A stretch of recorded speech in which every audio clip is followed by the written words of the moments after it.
उत्तर प्रदेश में फिल्म पर्यटन को बढ़ावा देने के लिए वाराणसी में संस्कृति पर्यटन पर लघु फिल्मों के छठे अंतर्राष्ट्रीय महोत्सव का आयोजन किया गया।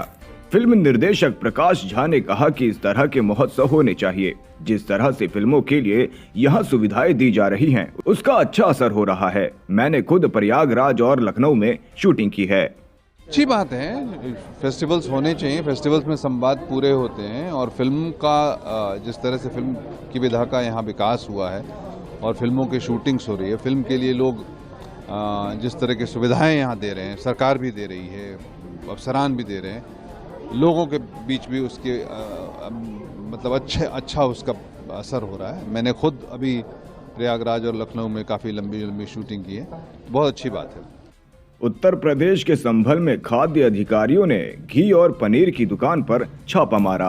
खाद्य सुरक्षा अधिकारी इंद्रजीत सिंह ने बताया कि हमें सूचना मिली कि एक दुकान में स्कीम के तहत घी बेचा जा रहा है। मौके पर जांच के बाद हमें घी की गुणवत्ता संदिग्ध लगी। हमने घी और पनीर का सैंपल ले लिया है। जाँच रिपोर्ट के आधार पर आगे की कार्यवाही की जाएगी।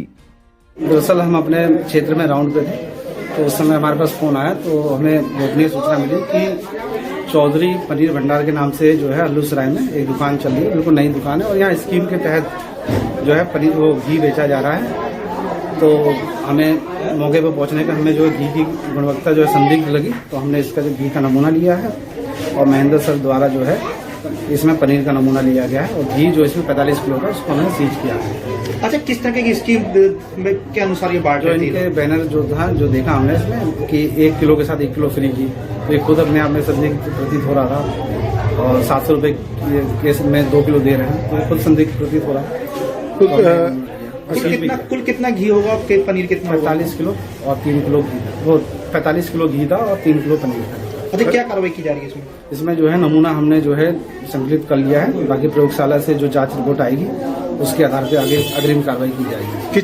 मध्य प्रदेश के मुख्यमंत्री शिवराज सिंह चौहान ने कहा कि समाज के हर वर्ग से भाजपा को अभूतपूर्व समर्थन मिला है। भाजपा को मध्य प्रदेश में भारी बहुमत मिलने जा रहा है। अब तक के सारे अनुमान फेल हो जाएंगे। कल सब सूरज के प्रकाश की तरह साफ हो जाएगा। तो पहले से ये उम्मीद क्या विश्वास है, भारतीय जनता पार्टी भारी बहुमत से सरकार बनाने जा रही है। मोदी जी के प्रति प्रेम और विश्वास, केंद्र सरकार की योजनाएं और मध्य प्रदेश सरकार की योजनाओं का कमाल, विकास मध्य प्रदेश में जो हुआ है वो अद्भुत और अभूतपूर्व हुआ है। उसके कारण जनता का विश्वास और चारों तरफ समाज के हर वर्ग से स्नेह, प्रेम और आशीर्वाद की वर्षा हुई है। लाडली बहनों ने तो आशीर्वाद दिया ही है, भांजे भी पीछे नहीं रहे। कुल मिला के समाज के हर वर्ग में भारतीय जनता पार्टी को अभूतपूर्व समर्थन मिला है और हम भारी बहुमत से यहाँ सरकार बनाने जा रहे हैं। अब तक के सब अनुमान फेल हो जाएंगे। कॉन्फिडेंस और कॉन्फिडेंस में फर्क होता है। मैं आज कुछ नहीं कहता, कल सब सूरज की तरह साफ हो, सूरज के प्रकाश की तरह सब साफ हो जाएगा। राजस्थान के अजमेर में केंद्रीय मंत्री अनुराग ठाकुर ने कहा कि भाजपा ने चुनाव प्रचार में पूरी ताकत झोंकी और मैं कह सकता हूं कि नतीजे भी भाजपा के पक्ष में आएंगे। चुनाव प्रचार में भी पूरी ताकत झोंकी और मैं कह सकता हूं कि नतीजे भी भारतीय जनता पार्टी के पक्ष में आएंगे, क्योंकि जनता चाहती है डबल इंजन की सरकार, जनता चाहती है विकास। और जहां मैं राजस्थान में खड़ा हूं, यहाँ तो पिछले 5 वर्षों में महिला अपराध, अराजकता और भ्रष्टाचार इसका ही बोलबाला था और जनता एक तरह से इंतजार कर रही थी कि कब अवसर आएगा, कब भ्रष्ट सरकार से मुक्ति मिलेगी। और जब वोट पड़े तो निश्चित तौर पर जनता ने एक सुशासन वाली, विकास वाली भारतीय जनता पार्टी की सरकार चुनने के लिए वोट किया होगा, ऐसा मेरा मानना है। और कल के नतीजे आने के बाद राजस्थान में फिर कमल खिलने की तैयारी है। केंद्रीय गृह मंत्री अमित शाह ने श्री सोमनाथ मंदिर में की पूजा अर्चना।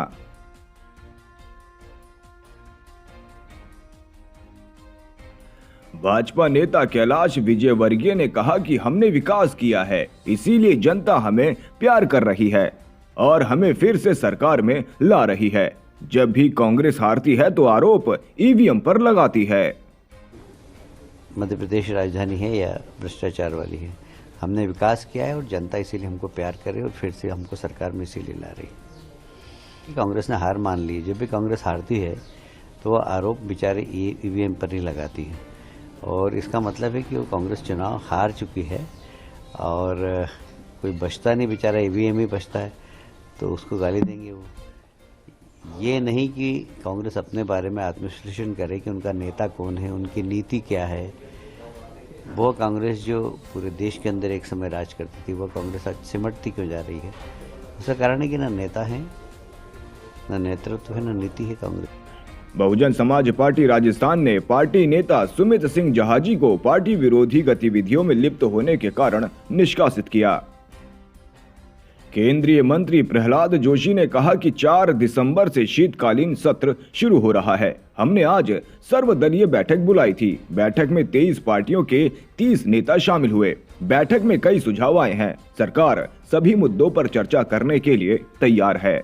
और आज परसों से जो शुरू होने वाला है सत्र में ध्यान में रखते हुए ऑल पार्टी मीटिंग हमारे वरिष्ठ नेता और लोकसभा में हमारे उपनेता रक्षा मंत्री श्री राजनाथ सिंह जी के अध्यक्षता में हमने बुलाया था।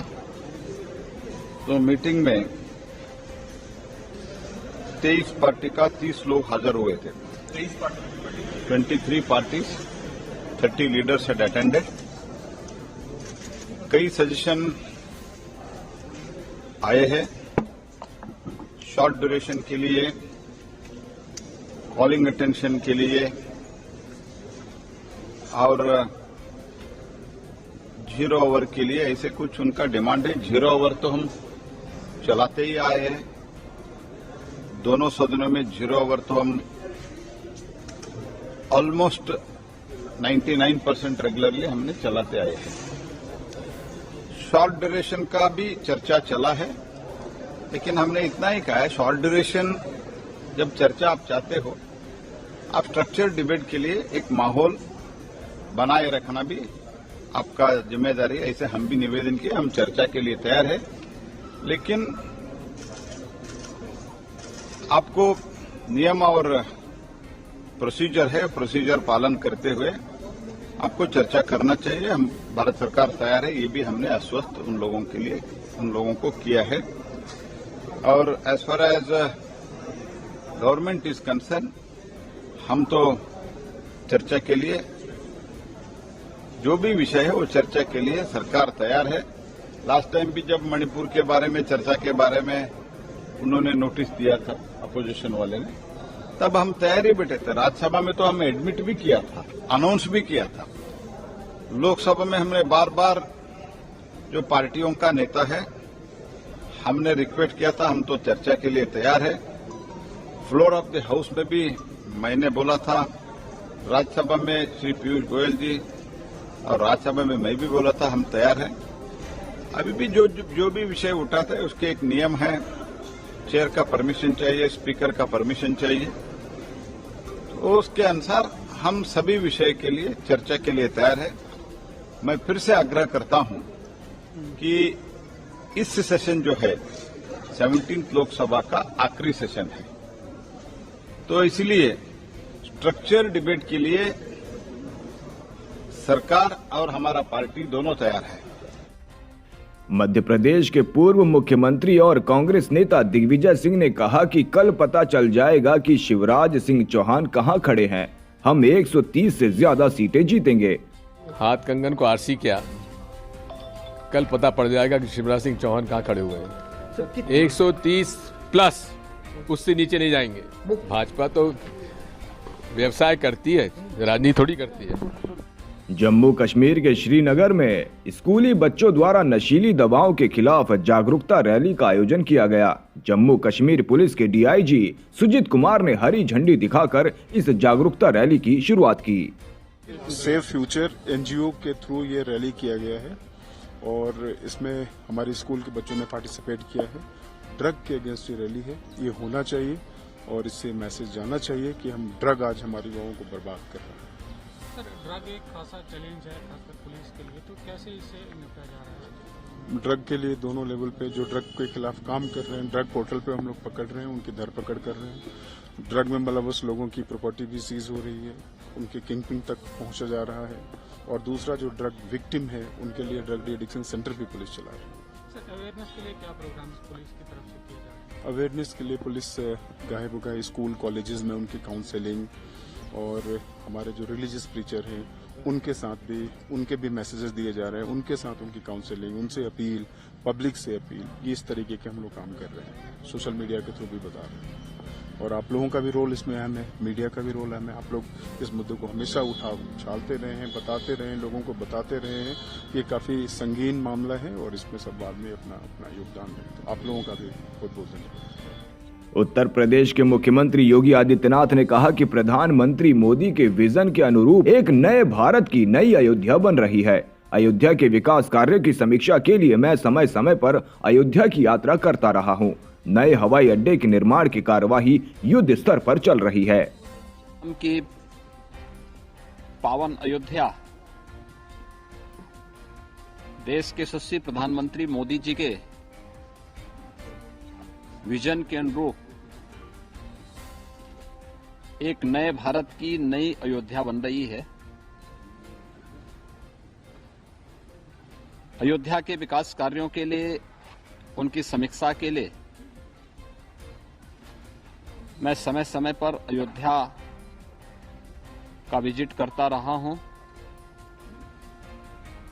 आज हम लोग आए हैं केंद्रीय मंत्री, नागरिक उड्डयन मंत्री श्री ज्योतिरादित्य सिंधिया जी और जनरल वीके सिंह जी के साथ में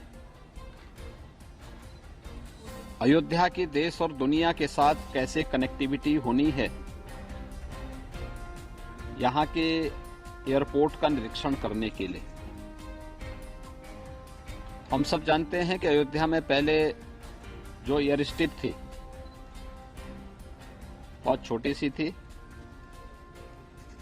मात्र 178 एकड़ लैंड यहां पर उपलब्ध थी।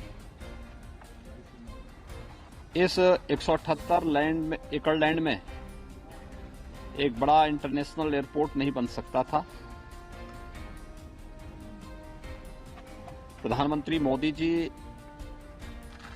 के निर्देश पर राज्य सरकार ने जो प्रस्ताव केंद्र सरकार को भेजा, हम सब आभारी हैं कि आज उसे भारत सरकार ने अपनी सहमति दी और 821 एकड़ लैंड राज्य सरकार के द्वारा उपलब्ध कराने के उपरांत एयरपोर्ट अथॉरिटी ऑफ इंडिया के द्वारा नए एयरपोर्ट के निर्माण की कार्रवाई युद्ध स्तर पर चल रही है। और अभी यहाँ पे जो प्रेजेंटेशन हुआ है उसके अनुरूप 15 दिसंबर तक ये नया एयरपोर्ट पूरी तरह बनकर के तैयार होगा और जो भी तिथि आदरणीय प्रधानमंत्री जी के द्वारा दी जाएगी उसी के अनुरूप न केवल एयरपोर्ट बल्कि अयोध्या के विकास कार्यों और न्यू अयोध्या जो प्रभु राम के अयोध्या में भव्य मंदिर में विराजमान होने के पूर्व सज करके एक नई अयोध्या के रूप में देश और दुनिया के सामने होगी, उसके भव्य लोकार्पण के कार्यक्रम के साथ हम सब जुड़ेंगे।